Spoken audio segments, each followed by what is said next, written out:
What's up, weirdos? Welcome to Universe of Weirdos. It is me, your host, Jay Kraft, the man who brings you all of the origins of all of the things that you're curious about. Where did that thing start? Well, let's find out on an Origins episode of Universe of Weirdos. And you're back with another one, and you're also back with Brother Dan. Hey. You like the origin shows, right? Oh, yeah. You like whenever I educate you on where some weird shit started from, and well, I got a good one this time. We're gonna be doing gestures. We're gonna be doing crudeness. We're going to be doing gestures and crudeness, the origins of this week. And we're talking about all of the things that you might be curious. Who was the first person to ever do that? Where did that thing start? What's going on there is basically the point of the origin shows. So if you guys like this show, I would appreciate if you would give our podcast feed a subscribe or a rating or a review, or if it allows you to, give us a big ol' thumbs up. Oh, yeah. You remember thumbs up? You remember where it came from? Do you remember the origin of it? Oh, no. Because I do. All right. It is commonly thought that it was originated in the Roman Colosseum, like where an emperor would give a thumbs up or a thumbs down to show whether or not he wanted a gladiator killed. But that's pretty disputed by a lot of historians, though. Like, a lot of them, like, some people think that they didn't even do that in the Roman Colosseum. So I'm not sure, but what we do know for absolute certain is around 1917, World War I soldiers from America picked up the gesture from British troops, and that's what popularized its use here in America. Okay. But I still buy into that ancient Rome origin, though. There's something about, I do too. like watching Gladiator, seeing Joaquin Phoenix give the old thumbs up or thumbs down. I'm into it. I'm into that origin. I like to believe that's where it started. So, I don't know. Which one do you think is better, the thumbs up or the middle finger? Because they both kind of mean the complete polar opposite, So which one do you find yourself doing more often? I use the middle finger a lot more, but... Yeah, I'm kind of the same way. Unfortunately. I think a lot of us use the thumbs up now because of social media. Yeah. So... Yeah, it's easy to thumbs up things when it gives you the option to just click it. But I do use the middle finger daily. Yeah, so amateurs will tell you that the middle finger comes from England in the 1400s. The Battle of Agincourt, as a matter of fact, they used to capture archers and cut off their middle finger, the one that draws the bows back, and the ones that weren't caught would like wave their middle finger at their enemy as a way of being like, fuck you, you haven't caught me yet, bitch. So nice. But that's not the actual origin, because it goes back even further than that, actually. So 423 BC, it actually made an appearance in an ancient Greece play. This is a way of like, it was a gesture that basically meant a dick, like the middle finger extended with the two fingers curled at the bottom. Oh, all right. Was supposed to be like a dick and balls. So apparently it was just a way of like, hey, look, it was sign language for cock back in ancient Greece, I guess. But they still did, that thing in England in the 1400s. Hey, you didn't cut off. So I think that's where we get the fuck you connotation of it from, is from 1400s England, when, hey, you didn't cut my fucking archer finger off, so fuck you, bitch. Yeah, I like that one a lot better. Yeah, that one is a good one. But kiss my ass is an insult. That's one that we've been using for a long time. Telling somebody to kiss your ass, throwing them a middle finger, saying fuck you, and then telling them to kiss your ass. Now that phrase first appeared in writing in 1460 in an English play called The Killing of Abel. It was famous enough to make it into a play, so I don't know, like, somebody must have made it famous. And I've tracked down who made it famous. It was a guy named Gotz von Berlichinger. He was German. Okay. A German knight with a metal hand. The dude had a metal hand like fucking Jaime Lannister from Game of Thrones and shit. He lost it to a cannonball, for whatever record that's worth, during a battle. A cannonball takes your fucking hand off. Damn. During the battle, he got a note from the enemy saying, "I invite you to surrender." And Gotts wrote back to them, "I invite you to lick my ass." Nice. So that's where I guess it originally came from and just evolved over the years of "kiss my ass," which is that's a great use of it. I invite you to surrender to me. Well, I invite you to suck on my ball sack. So, nope, suck my dick, sir. Suck my dick originally originated in the 1920s. 1970s porn made it a more popular phrase. However, it is worth noting, though, for whatever record it's worth, for the "suck my dick" phrase, anytime somebody says that something sucks, like, man, that thing sucks. Oh man, this food sucks. This music sucks. Just know that at the core of it, they're saying it sucks dick. Yeah. So the phrase "that sucks," it's just been shortened, has a direct lineage to sucking dick. So yeah, it originated, I guess, in the 1920s when people were like, "Yeah, sucking dick." I don't know. There's no big fun story behind it. So unfortunately, that's all you got from that one. But who was the first person to suck a dick? Right? Maybe we can figure that one out. Yeah. This is one that you can't get a definitive answer on. It's like when I tried to figure out who the first ghost was. Yeah. Like, you can't find out a definitive. It was some bitch named Mary that sucked a dick. Yeah, you can't find the first people. Yeah, when something predates recorded history, it's impossible to pinpoint who the first person was. But what I do know is Isis revived Osiris in ancient Egypt by sucking his cock. I know that that's a story from ancient Egypt. Oh no, he's dead. Let me blow his dead cock. So necrophilia brought Osiris back to life, apparently. Get him. Dude, Isis is so good at sucking dick that she brought a man back from the dead. Let's go. That's some head skills. My God. Oh yeah. The throat goat. 100 AD in Peru, they used to give mouth favors. This is also documented by like pottery and stuff like that. Like, people used to put porn on pottery and shit. Like, hey, look at this. Yeah, someone's sucking a dick. And of course, the Kama Sutra of 400 BC has all kinds of blowjob tips in it. So if you want to learn how to give a good blowjob, check out the Kama Sutra. Have you ever wondered why they call it blowjob? Because, like, this one's come up a lot. Yeah, because don't do no blowing. Yeah, exactly. Because guys call it that all the time. Like, why you call it a blowjob when you're sucking? Like, it comes up in silly conversations over dumb guy history all the time. So it came, pun intended, from the 1930s. A blowjob is a job that causes the dick to blow or come. Yeah. So, you know, this is a blowjob. Got it. Right? So it's a job that causes you to blow. That's why they call it blowjob, and it came from the 1930s. Please don't blow into it, ladies. Yeah. Please don't. I have it's going to cause some problems. Yeah, I have a feeling that will cause all kinds of, like, I don't know, bladder damage. I don't know. I legitimately don't know what kind of damage would come from a woman putting her mouth on your dick and just but I'm sure it's not good. Yeah, but I'm sure you end up in the hospital after that one. I'm sure you do. Yeah, ladies, don't do that, please. Yeah. Sounds like a bunch of bullshit to me. Aren't my segues really good? Because I'm about to tell you the origin of bullshit. 14th century England would call nonsense talk bull talk. They would say that's a bunch of bull talk.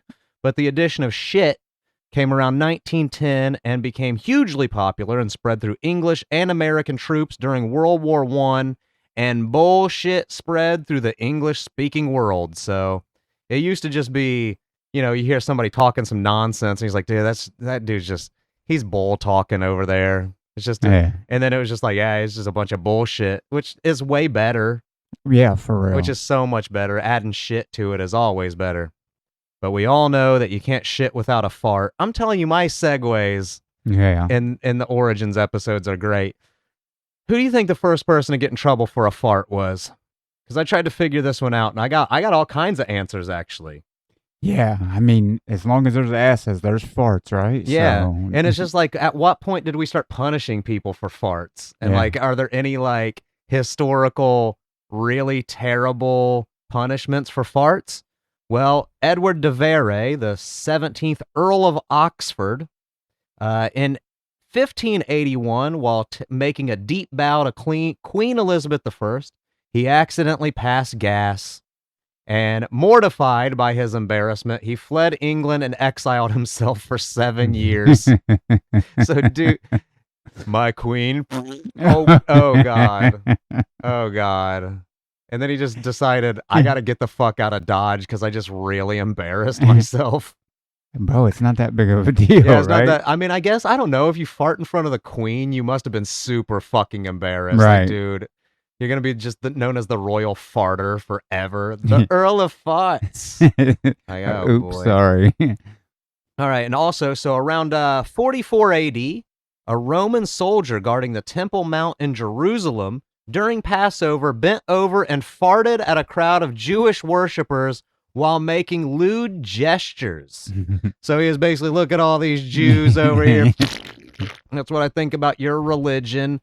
And the insult sparked a riot so massive that the historian Josephus recorded 10,000 people died in the chaos. Oh. So that insulting fart led to a lot of lives. A riot that killed 10,000 people. This dude's over here making fun of Jews and farting at us. Let's go kill the shit out of all of them. Let's kill him and everyone he's ever known. There's also the Egyptian uprising of 569 BC, according to the historian Herodotus. An Egyptian commander named Amasis farted in front of a royal messenger and told him to deliver this to the king. The insult escalated tensions, ultimately sparking a successful rebellion against King Apries. So, yeah, hey messenger, take this one to the king. Yeah. Give him some ninja potion. I wonder if he cupped it in his hand. Yeah, threw it at him. Here you go. Here, cup this fart in your hand, and then take it to the king, and then just open it right in front of his face. Pow. Which surprisingly works. I've gotten a lot of people, when I was a kid, farting in your hand and going ninja potion. Oh, yeah, right in your face. Lay up right in your, they love finger roll it right in your face. Yeah, you either do the nice layup, or sometimes you announce ninja potion. Oh, yeah, you got to throw the ninja potion in there. Yeah, absolutely. And then, of course, one of the more modern farts that were punished was in 1607. English politician Henry Ludlow let out a famously loud fart while delivering a speech in the House of Commons. It caused the session to completely devolve into laughter, forcing the governing body to actually debate the procedural rules against parliamentary flatulence. So they're like, look, we got to make some rules here. If you're addressing the floor, you can't rip a big fat fucking fart because we're all just going to lose it. It's kind of like a filibuster, you know, but it's a colon buster, and we're not down with it. So please hold your farts to your goddamn self, or we will fuck you up. Now, the first movie to ever say fuck, I mean, I don't know. That one wasn't a good segue, was it? The 1967 British drama Ulysses was the first movie to ever say the word fuck. In America, it was the 1970 comedy film MASH, the one with Donald Sutherland before they spun it off into a sitcom. So MASH was the first American movie to ever say fuck. So you got that one going for you. What about the first porn, though? Have you ever wondered what the first porn ever was? Oh, wow. 1896, French silent short Les Couchers de la Marie, Bedtime for the Bride, is widely regarded as the oldest surviving pornographic film, directed by Albert Kirchner. It featured a French actress slowly disrobing in her honeymoon suite. So the very first porn on film was basically just a woman getting undressed. Yeah. But that was very short. lived into the invention of film. So it was like, it wasn't very long after film was invented that they were like, Yeah. let's get some naked people on this. As long as it existed, it happened. Yeah, You like can believe that. Yeah, hey, are we allowed to we can take pictures now? Let me take a picture of a pussy so I Yeah, can look for at it real. later. Seriously. That's just porn drives inventions. Also, El Sataro, the Devil, was the first film to show people fucking, like actual penetration fucking. It was made in Argentina in 1907. All right. It showed, just people having sex on film. But of course, there's also ancient Rome and Greece pottery that showed orgies. Like, people were always trying to show people their sexual exploits, man. Like, if we had a camera in 500 BC, the first porn would have been in 500 BC. Yeah, for real. Because, like, when you could do drawings, it was like, look, I drew a naked woman. Hey, sculpting. Look at these tits that I sculpted. Yeah. It was always something to jack off to, apparently. Yeah, nobody ever had clothes on. Yeah. Yeah, they always just wanted to show people their porn, carving it into cave walls and shit. Fucking cavemen were out there chiseling tits into a cave wall so they could come back and jack off to it later. That's just what they do. Yeah. So I looked this one up as well because I was curious who the first famous person to ever be arrested for murder was. Because I tried to go back on my own memory. I'm like, let's see, who was before OJ? Who was before, you know, like, so I kept going back in my mind, and they go back quite a ways with some of these. It depends on what you consider to be a famous person. Right. There was Caravaggio in 1606, the legendary Italian Renaissance painter. He was arrested and forced to flee Rome after killing a man named Ranuccio Tomasoni in a brawl. So he killed a dude who was, I don't know, talking shit on his paintings probably. Yeah. Your paintings blow, dude. Your fucking brushstrokes suck a dick. So he just whooped his ass, and then they had to flee. Badly. So the Earl of Ferrers in 1760, Lawrence Shirley, a British peer, was arrested, tried by the House of Lords, and publicly hanged for the murder of his estate steward, making his crime a massive media sensation in Europe in the 1700s. There was also Levi Weeks. In early American history, Weeks, who was a young carpenter, was arrested for the sensational Manhattan well murder of Elma Sands. The trial became the first recorded murder trial in the United States and famously featured a powerhouse defense team of Alexander Hamilton and Aaron Burr. Oh. So, yeah, a president and a guy who killed a president were his defense team.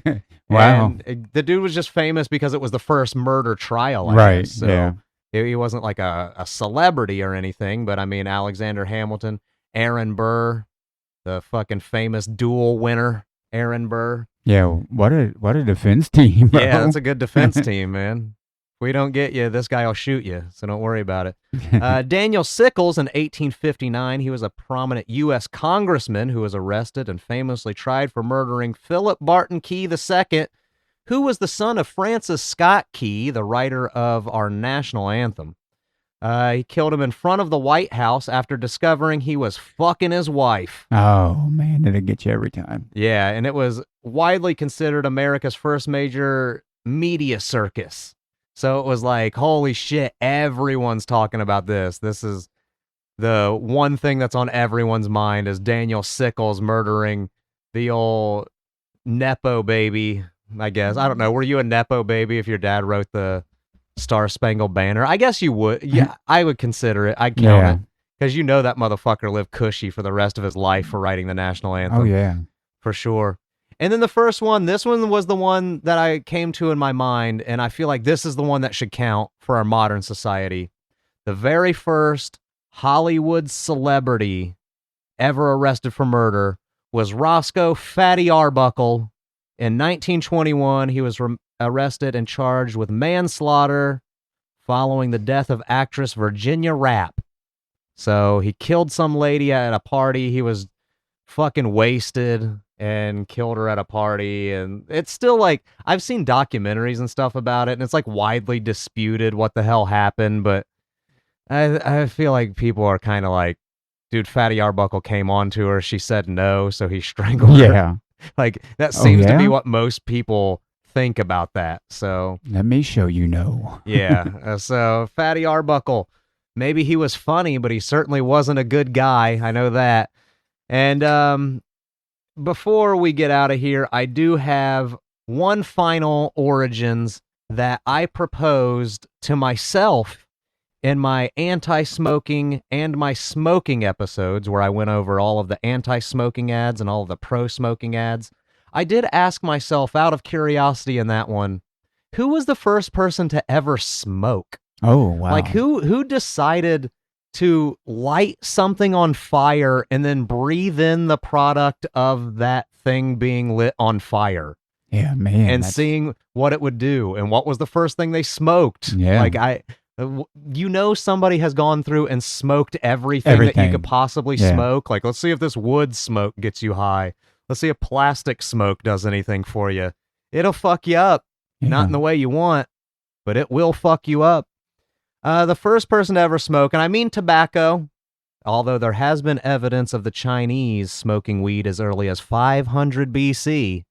So think about that one. Christopher Columbus wrote about Caribbeans smoking dried herbs, which is possibly tobacco or weed.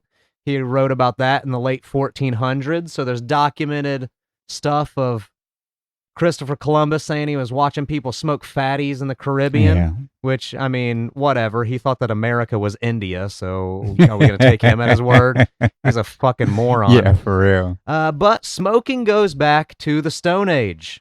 So it seems like something people have always done. Oh, yeah. They have found charred tobacco seeds discovered at a prehistoric hearth in Utah, showing that Stone Age humans used the plant roughly 12,300 years ago.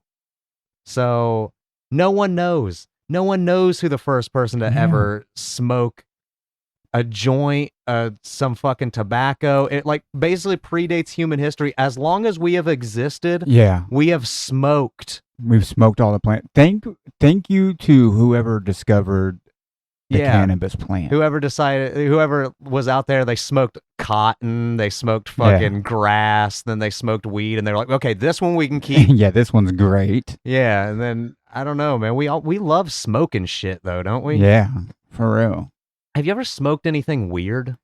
Like as a kid, like I smoked leaves as a kid out of newspaper. Like as a dare and shit. Yeah, like we were like trying to, like we couldn't get cigarettes and we thought it was cool, so it's like, hey, let's roll dried up leaves up in newspaper. There was once it was bad idea. It was in high school. I mean, I'm sure I've done something stupid even earlier than this, but we were in high school and we watched some sort of weird prison documentary where the dudes were like taking coffee filters. Yeah. And then they were drying the coffee filters out and then rolling them up really tight and then smoking the coffee filter, and they were calling them coffee sticks. Yeah. So me and one of my buddies decided to smoke a coffee stick one time, and it was fucking disgusting. I've seen that. I've seen people smoke orange peels. Oh, ew. Yeah, dry them out, crush them up and smoke them. Corn silk. Anybody out there smoking Nasty. corn silk? But yeah, man, I don't know. So whoever stuck to tobacco and weed, we very much appreciate you. Yes. We certainly do. Yeah, whoever went through all the discovery process. Oh, yeah, absolutely. All the experimentations. Let's go. You are the scientist that you thought you were being. Absolutely. When you were experimenting, you should have had a lab coat on, sir, because you saved a lot of us a lot of headache. But that's going to be it for us for this episode of Universe of Weirdos. That is going to be our Origins episode of Crudeness and Gestures. Gestures and Crudeness. Go flip someone off. Go tell someone to suck your ass pipe. Go tell them to eat a ball bag and all of that stuff. Make up your own phrase so you'll know exactly where the origin came from. Tell somebody to suck your urethra, and that'll be your own invented origin of phrase.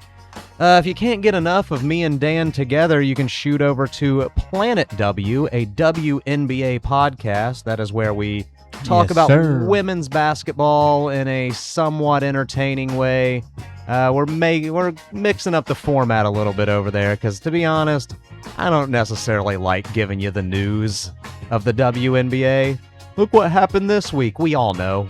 If you're a WNBA fan, you know what happened in the league this week. You know what the scores were. You don't need us to tell you. So we're going to hit you with a fan perspective, a little bit more fun, a little bit more conversational, and it's going to be a lot more interesting going forward over on Planet W. But you can find us on our social medias as well. I am JCraft247 on X. I am Universe of Weirdos over on Instagram, and you can shoot me an email, universeofweirdos@gmail.com. Dan is on Instagram as well. That's right, Feverville317.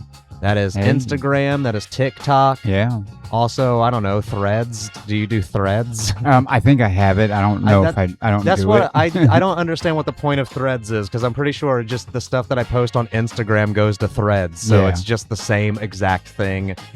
But you can join our Planet WNBA, a Planet W fan group over on Facebook if you would like. Yeah, that's right. You can also give us a rating, a review, a 5 stars, a thumbs up. We all know where the thumbs up comes from now. Yeah, let's go. Give us a positive rating as well and a positive review wherever you rate and review your podcasts. And we will see you next time. And I am blasting off until then. Peace. See ya!